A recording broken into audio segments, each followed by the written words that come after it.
Қайырлы күн достар, бүгін сіздермен өте жұмсақ, дәмді бауырсақтың рецептісімен бөлісемін. Ол үшін бізге 150 мл жылы су, 150 мл жылы сүт, 450 грамм ұн, 7 грамм дрожжи, жарты шай қасық тұз, 30 грамм қант, 30 грамм сары май қажет. Алдымен бір ыдысқа жылы су мен сүтті құямыз. Комната температурасынан жылы болу қажет. Оған дрожжиді қосып араластырамыз.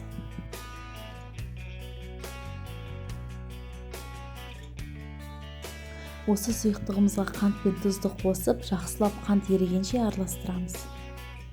Сары майды ерітіп, қосып араластырамыз.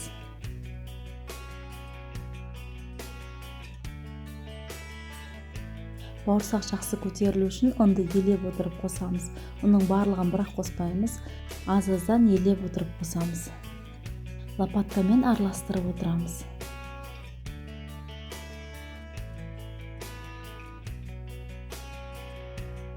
Қалған еленген ұнды нан жаятын орынға сүйіп, оның үстіне осы қамырымызды салып, енді осы жерде қамырды илейтін боламыз.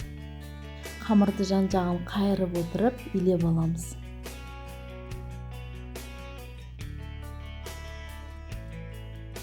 Қамырымыз неғұрлым жұмсақ болған сайын, бауырсағымыз жұмсақ, нәзік болып шығады.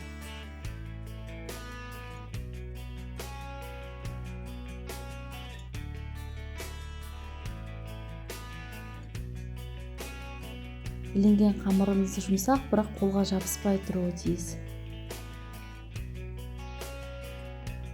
Дайын болған қамырды ыдысқа салып, бетін жауып, 1 сағатқа қойып қоямыз. Егер комната салқын болған жағдайда, сыртынан орамалмен орап қойыңыздар. 1 сағаттан кейін қамырымыз жақсы көтеріледі.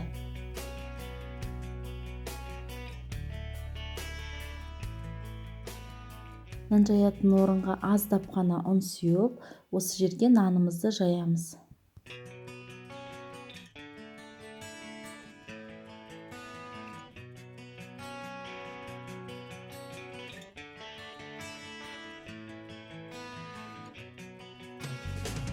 Дайын болған жайманы 4 бұрышты немесе дөңгелек етіп кесеміз.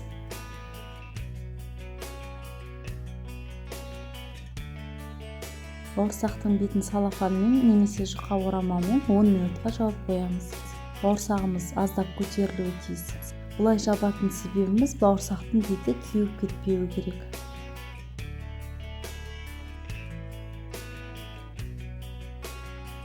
Табаға май құйып қыздырып аламыз. Табадағы май көп болған жағдайда бауырсақ жақсы көтеріледі. Бауырсақты қызып тұрған майда піскен жағын төңкере отырып пісіріп аламыз. Бауырсақ салатын ыдысыңызға міндетті түрде қағаз салфетка қойыңыз. Бауырсақтың артық майын сорып алады. Осымен дәмді жұмсақ бауырсағымыз дайын. Міндетті түрде жасап, дастарханға ыстық күйінде ұсыныңыздар. Назарларыңызға рахмет.